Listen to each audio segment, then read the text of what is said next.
don't know why people have the name of their village on their CV. A lot of Nigerian youths are unemployable. You now have the name of your village, your local government, your town, your age.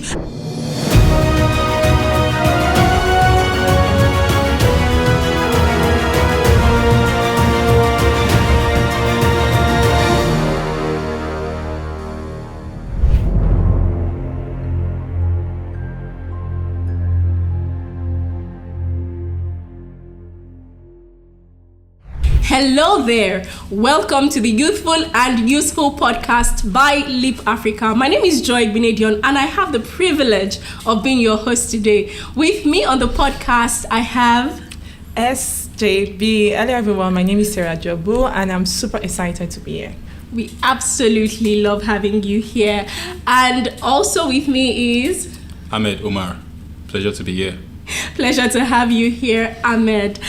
So according to the National Bureau of Statistics, the unemployment rate in Nigeria, as at right now, is 33.3%. And KPMG has projected that could rise to 40.6%.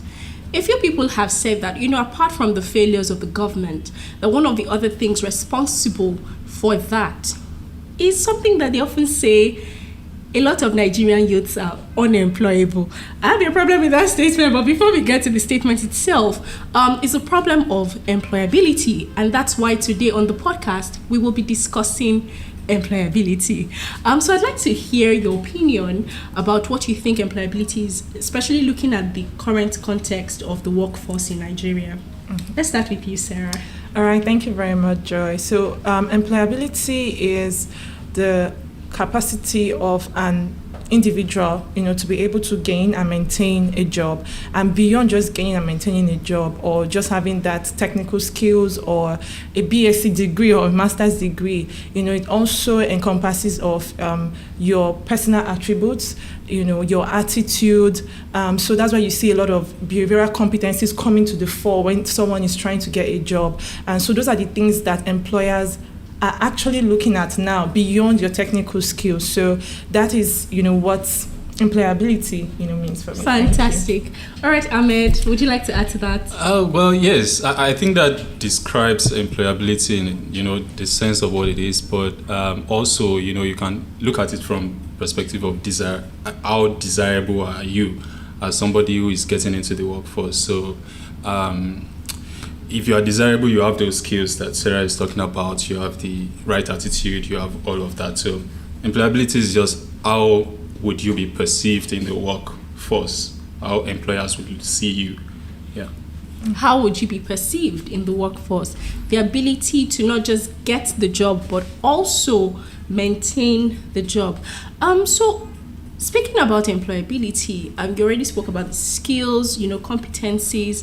What are some of these skills and competencies, that employers are looking out for when they onboard employees? Thank you very much, Joy. So I think most times as young people or candidates just focus on, okay, do I have the technical skills? But like I said, beyond that, young people, I'm focusing on young people, but all candidates, you need to also try and build your soft skills, and we call them transferable skills. So even if you don't have a particular experience in an area, what are those transferable skills that you have that can make you thrive in another area? So like communication skills, are you very good in communication? Do you have writing skills? Do you have presentation skills? Are you able to work in a team? Employers are looking at that. So when they bring you into the organization, they know that you can actually thrive in that organization. Do you have adaptability skills? Sometimes we are caught up in, this is how I know how to do this. But are you able to tell an employer that if you bring me into your organization, I'm going to learn on the job, I'm going to grow on the job, I will get to understand your culture, your system, your structures, and thrive in it. So those are the kind of things that employers are actually looking for. Adaptability skills, communication skills. Ahmed, are there a few other skills? Yeah, a few other ones might be, are you able to work in a team? And I would stress communication skills because, a lot of things could go wrong because you lack communication skills. And of course, adaptability is very important, like Sarah said. Where you are coming from, are you flexible to change? Are you able to adapt to organization's culture, because the new environment and new teammates? So for instance, you have to be flexible enough to say, hey, I'm in a new environment, this is how they behave here. And as they say, when you are in Rome, you do like Romans. So when you're in Rome, you act like the Romans. Fantastic. Okay, so let's take it down a notch, right? I'm sure that we were familiar with that statement that says that, a lot of Nigerian youths are not employable. And we've mentioned some of these skills and competencies, that make you desirable to employers.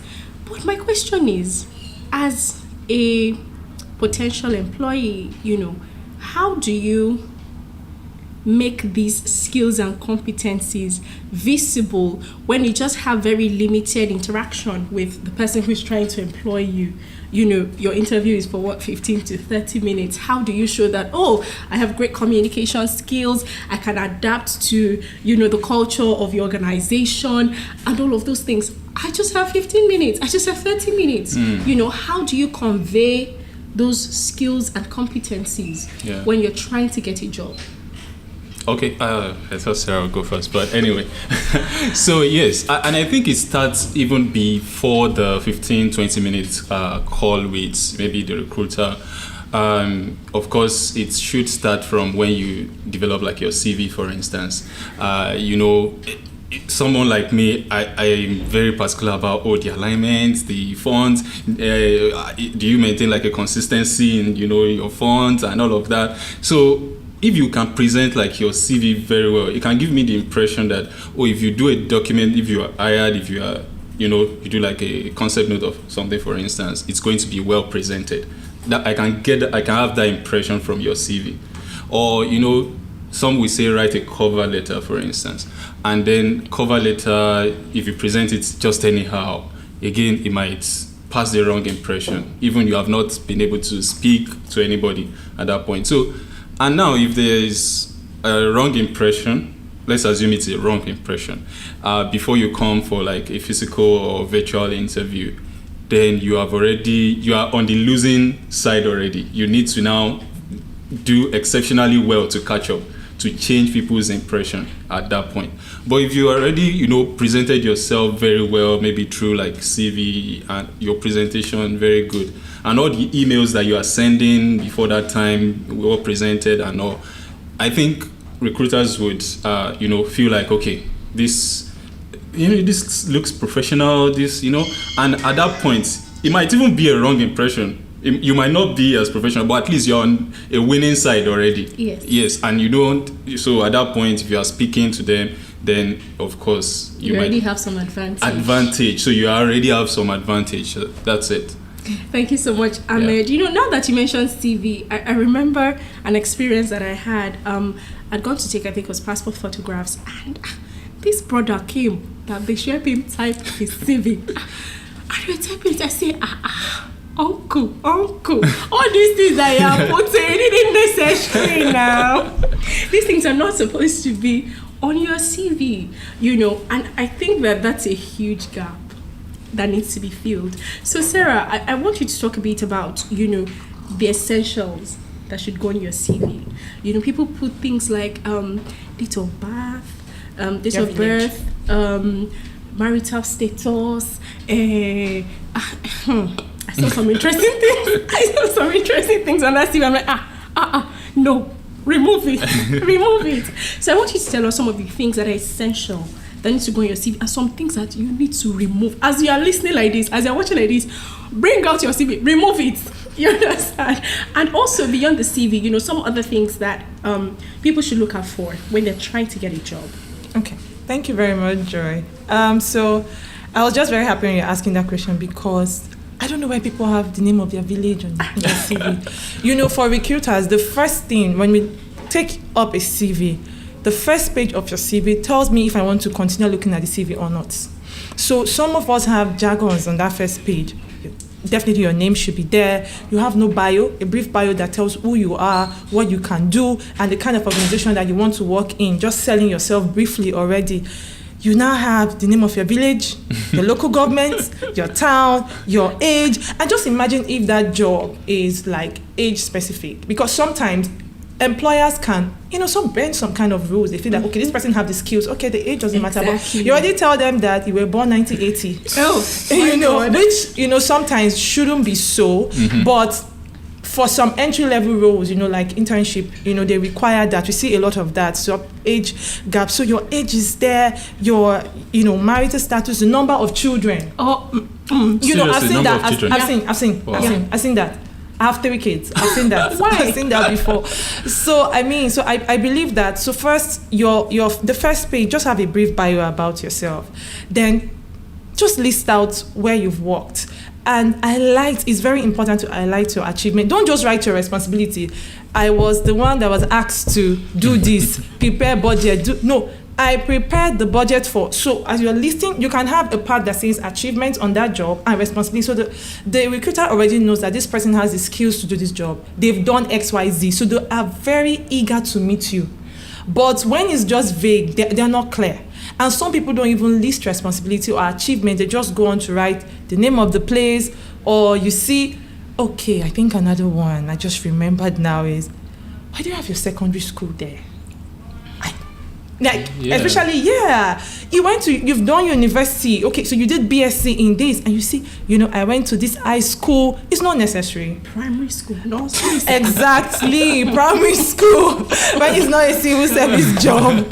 But anyway, those are things that we shouldn't have in our CV. So your bio, where you've worked, your achievement there, your responsibilities, put your skills, the things you can do, sell your soft skills there, sell your, trainings you've gone for, so they know the technical skills that you have, trainings, they even know that you're somebody that is very invested in learning. So they're not bringing someone that will just come and become obsolete at the end of the day. So those are the kind of things that, future or prospective employees should highlight in their CVs. Fantastic.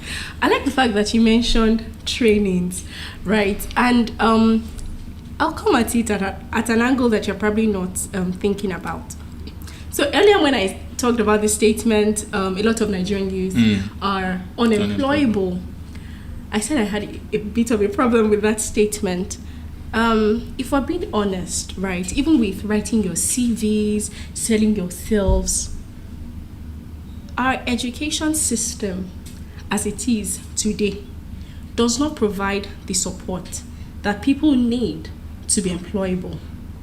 So you find someone who's just been recruited into an organization and they cannot use Microsoft Word. They cannot use Excel. These are like basic, and you're wondering, but you graduated from the university. Well, they probably didn't do assignments that, necessitated them having those skills. They've never done presentations before, all of those things. Our education system is lacking, right? And so when we say that right off the back, this person is unemployable, I then begin to think about, growing up, and I see my parents going for trainings, uncles that work with multinationals, they're going for trainings that are sponsored by their organizations, to the point where they become so skilled at these things, so proficient that even they are now training people. What role does the organization play, the employer play, in upskilling Nigerian youth? Because if we're being honest, it will take a lot, to get to that point where off the back you're employable, where a majority of our young people come out of the university and they're employable. So what role does the organization play, in upskilling young people? Sarah? Okay, thank you very much, Joy. I think when you're even speaking about it, you talked about, when we go to universities, we are not taught employability skills. We just go and study particular course. Like I studied history, So I believe that for organizations should be invested in their people.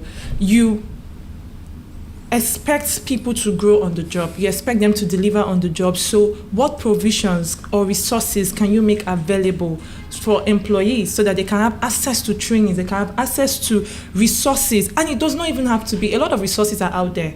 Free resources for people. So employers can actually encourage it. I know that right now in the world of work, a lot of employers pay for learning and development like we do at Leap Africa. So those are the kind of things that encourage employees to even stay longer in an organization. And also just speaking to another part of it, beyond employers or organization, as an employee, you need to own your own learning and development journey. It's yours. You are improving yourself. So even if you're giving your skills to this organization at this time, whatever knowledge that you have, it belongs to you. It stays with you for the rest of your life. So as an employee, you have to own your journey. You have to say, oh, this is what I want to do at this time. These are areas I want to improve myself. So even the employer will feel encouraged to want to invest in you. So most times employers can say, oh, we want to, take this particular employee for an MBA or something, training, because they see a potential in you, because you're somebody that is very invested in learning and development. So I think employers should take that responsibility of training their people, upskilling them, giving them the resources financially or, in any other way, having seminars. And as little as that, so you're improving your people, they're improving on the job, and it's also transferring to their output on the job. So at the end of the day, it's a win-win situation. Yeah. Employer you're improving daily, you're improving, and the organization is also doing better in terms of output. So, yeah. Absolutely. It starts with you, as the employee, prospective employee. It begins with you. That learning and that developing yourself, developing your skills, upskilling begins with you. And of course, the employers also have a role to play in this matter. So speaking about skills, right? We're in an era where everybody wants to join the tech industry. Every corner you will see one tech bro, tech sis, So Ahmed, I'd like to ask you this question: what are the skills that young people should be investing in at this point, right? And what are those industries that they should be looking out for? When looking to upskill and also, just get a job? What are the industries to look out for? What are the types of skills that you should be thinking about? Oh, well, yes. I think, just permit me before I answer that. When you talked about young people, university and the gap that exists, right, in this skill, it's sort of like the gap that exists between university and the industry, which is basically that, employability skills, those employability skills. Now, when I was in university, I have I didn't realize early. In fact, probably I didn't know what I wanted to do with my life early enough. I was also in school because every other person was going to school. So, and then I was like, I think by 300 level, I was having a realization. I have 2 more years to go. And I was wondering, so what will I do? And from that time on, I started getting, some organization would come to campus, they would organize something like seminar, like Sarah said, they would organize. I would always be there, they will give us one certificate. I didn't know the value of, I was keeping those papers, a lot of certificates. And of course, it started building some form of, this thing is possible. So where I'm going is that education is one thing that university is providing in the core area where we are, studying, but also the exposure that what is going on out there, what's there, And that's why it's interesting that even a few months back, Sarah and I were in Osun, Leap Africa invited, and we went there to, just tell them. And I saw that exercise as some form of exposure for the students, right? Mm-hmm. Let them know what is going on, what are the different ways they can improve themselves, even from Leap Africa's resources, our online learning and all of that.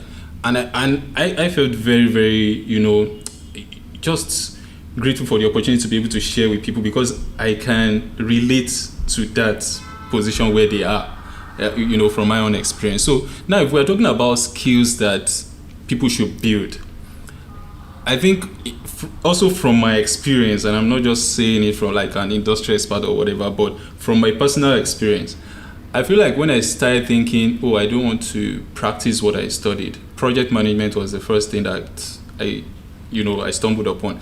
And I think even before project management, a skill that I have or an attribute that I have is curiosity. I'm always Googling things, just finding out. So I just saw in Ireland this thing, they're discussing project management, and I'm like, okay, they said, you can work anywhere if you have project management skills. I'm like, this is nice now, okay. I want to work in innovation and all of that. So, and I'm not studying tech, studying building, so how do I make that cross? And then I studied, okay, what do I need to do? Which certification do I need to get? What training? And, I just went with it like that.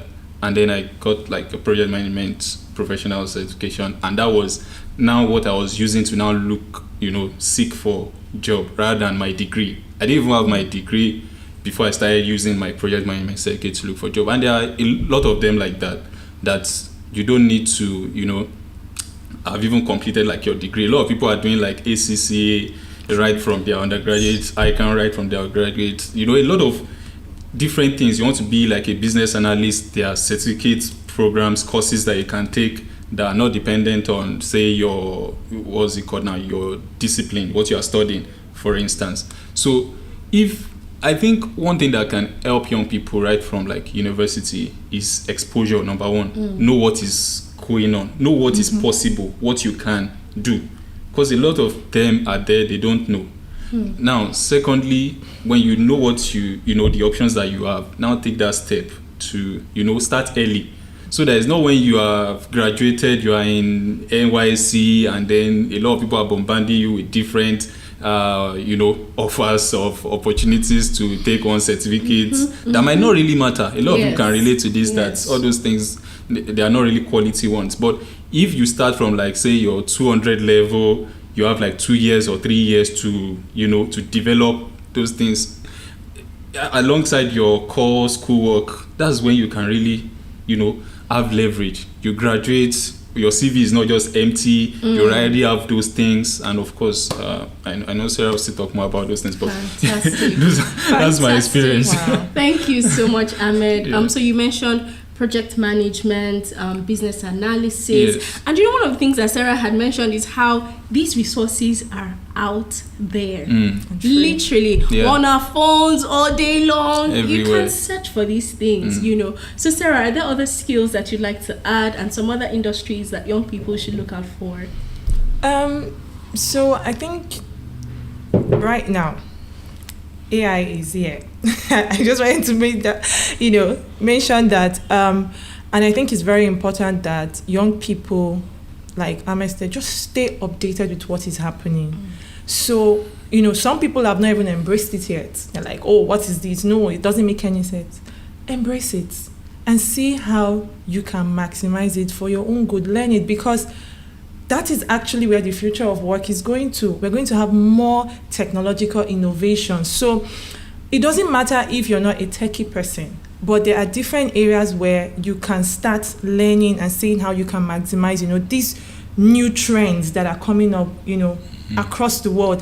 And speaking about new trends, and I think that's one thing I really want to talk about, is sometimes we want to just stay with the knowledge that we have. We're not open to learning new things. What is going on in US? See, it will help you become an international, candidate, somebody that is fit to get any kind of job, any part of the world. Right now people can be in Nigeria, they are working in, US. People are in US and they're working in Nigeria, so many remote jobs. So as young people, I'll say stay updated with trends. Now they said the future of work is, technology, is innovation. So what do you want to learn in this space? And also things are now automated. Remember when we were in school, there was a department that had to do with typing. They had typewriters. But who is using that right now?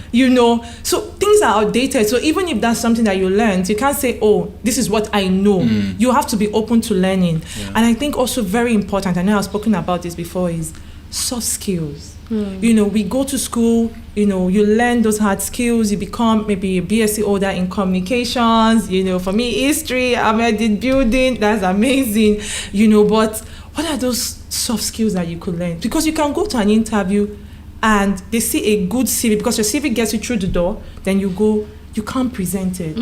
You can't put yourself out there. You can't tell them what you can do. So it looks like the person on the CV and the person speaking are two different people. So build your communication skills, build your, adaptability skills, build your people skills, emotional intelligence. That is what people are looking at. Ability to work in a team, so they know that, okay, even if you don't have the experience, but like Ahmed said, you are taking some trainings outside your core area. So even if I'm done with school as a young person, I said, I have ACCA. Some young people have CIPM from university. So when you come to an employer, you tell them, okay, I have this, and I also have, when you're speaking, they can already hear you, that you have good communication skills, you have those other transferable skills, so they know that you can thrive in that particular workplace. So I think these are things that are very, very important for young people to possess, like right now. Don't waste time. Fantastic. Some of the things that we're saying now, I wish that we were exposed, to conversations like this. It would have been easier. True. Honestly, it would have been easier. So before we go, right, I'd like to ask if you have any example of someone who was once referred to as unemployable, but they were able to take steps that then moved them from that space of being unemployable to being employable. I'll say me. I was going to say the same. I'll say me. Me. Okay. So if nothing inspires you from this podcast, I hope this does. So like I said, I studied history and diplomacy. And when I came out of school, I was just wondering, what will I do with this? Because at first it was law, and later, the school just gave me that and I studied it. But though I loved history, and people say, you can become an historian. I said, no, it's diplomacy I want. But where are the historian jobs? I could not say it. We had, diplomatic jobs that I could also do, or work in an embassy. That was the vision, but I couldn't get it. And also at that time, what was in vogue was maybe come and work in a civil service. But I knew that that's not what I wanted to do, because when I see our parents, it's just you go visit them, you see them gisting, they sign out, and they go home. But that's not what I wanted for myself. So, but I had no skills. I had nothing. So the first thing I did is I went to a computer training school. Yeah. I did not know how to use a laptop very well when I was during university. Really, I didn't know Excel, Word, nothing. Just the little typing and everything that because then you just go to a computer center, and universities don't make it compulsory. If you go to a state public school, they don't make it compulsory to have those things. So I knew that I needed to learn those things, because at least employer will ask for it. So I said maybe I could start from admin, and I started from there. And then I moved to Lagos. I remember my first job. They said, okay, can you answer phone calls? I said, very well. They said, okay, let's try you. And I took out my phone. Hello, welcome to XYZ organization. Happy to have you here. Please, what's your name? My name is Sarah Johnbull. Okay, you can do this. So already I had the communication skills. I built that over time. And I could use the laptop now very well. So from there, I met this colleague, and she was like, she has a master. Like, yeah, master's. Okay. She had done some certifications. I said, certifications? Okay. I said, which one? And she said, Sarah, if you're interested, there's this thing, HR. So then our HR came to me, and she was like, she said, I'm very good with the admin things. Would I like to come to HR? I was like, okay, this HR thing, and you mentioned it. And I had to, apply for a master's then, because I knew that I wanted to build my technical skills in this area beyond experience. So I started learning, going to school and working. At the time, my office was in Apapa.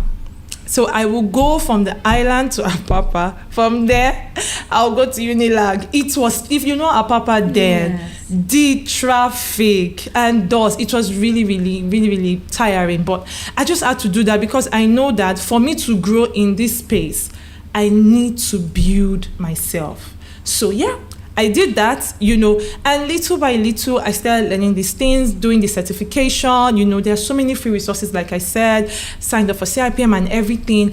And as I was doing that, I was also building my network. So you start meeting people in this space, from school, from, my professional certification programs. I started meeting people, started building networks that, so I was growing like that in this space. So from someone that had no clue about human resources, that just was doing history and learning about, the Borno Empire and everything. But, I started learning about new things. And I found myself here. So I believe that it doesn't matter what you studied. It doesn't matter how long you spent in school. You can do anything. I learned a particular thing and I decided to change my career, in another area. So I believe that you just need to be invested in learning. I think that's very important. You must be somebody that is open to learning and relearning. So it means that whatever I know before, just wipe it off because I want to learn new things. And also just stay up to date. Like I said, I think that's very, very important. What are people looking for right now? And another thing I also did at that time is that I got to learn about LinkedIn, so I just built my profile there and I started looking for jobs, and funny thing is I got my job with Leap Africa from LinkedIn. I just saw a post. It was very interesting, so you have to be someone that's very interested in building your network. Yeah. Look at that. They say your network is your network. But anyway, So I believe that, I hope this story definitely inspires someone that, you can move from anything and, continually improve yourself on the go. Thank you so much, Sarah. Thank you. Okay, Ahmed, you also have a personal story. Yeah, I mean, when you asked, I was going to say, oh, that's me. Because there are a lot of, like disadvantage. When I looked at myself, earlier, I didn't get into university early. I had to waste some time just trying to get into university. But before then, I think one thing that would really help anybody is to stay curious. Just stay curious about things, because now a lot of things are out there, but no one will come and readily come and tell you, right? You have your phones and all of that. You have your Google there. What are you searching for? What are you just stay curious about things. You hear this thing somewhere, you don't have the full information. You can type it in your Google search bar and then dig in, research. Oh, you hear about an organization, research. So I feel like for me, having spent like 2 years not getting into university, so like a third year I tried, and then I think it was like a fourth year that I actually now got in. And at that time, I was not even interested in like anything, any course at all. Just let me go into university because my mates were going to university. So well, I was, in school and my grades were not good.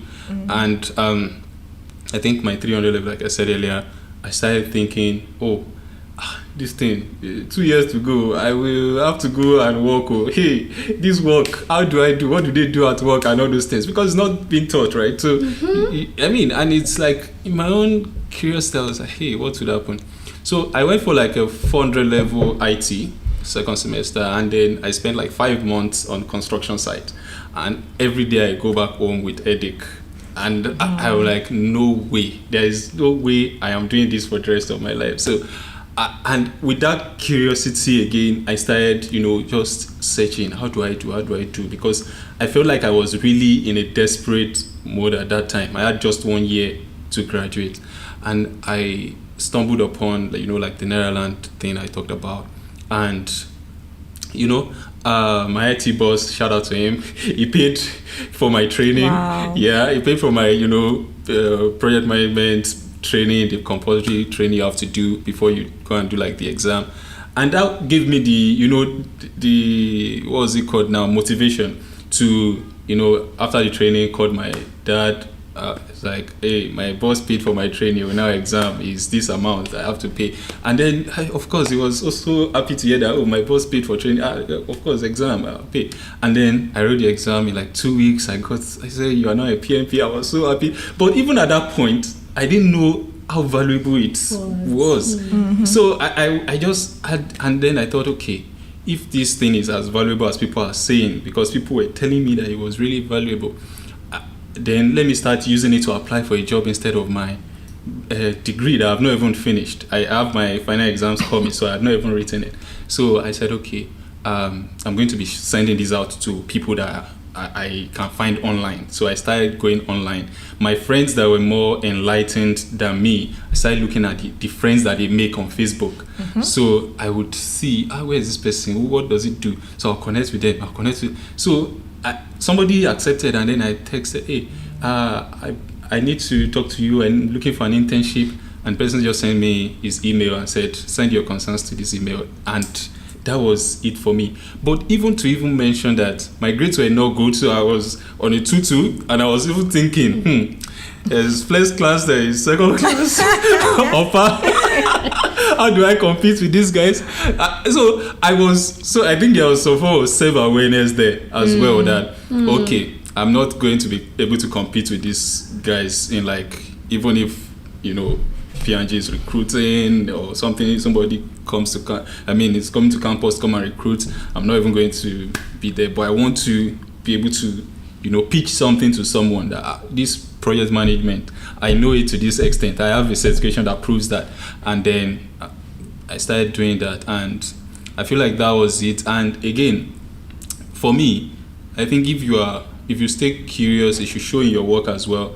Even when I got the opportunity, I was trying my possible best to see that I am not a disappointment to myself, and even to the people that took a bet on me to say, hey, we are giving you this internship. So I was taking on tasks or even projects that were beyond my understanding.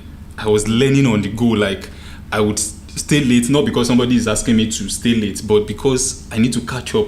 I need to, I'm working in a place that I didn't study for, but I'm trying to apply my skills and everything. So on the go, I was researching, reading, doing everything all in one. So I feel like if you are not talking about someone today who is interested in, like, looking for a job, or either based on what they studied or not, I think it would be number one. My number one advice would be to be curious enough and take action on that. Your curiosity. Yeah, like, look for things, look for organization, find out, have a leverage, like, think about what could be, what is that thing that you can pitch to someone, that your own unique advantage.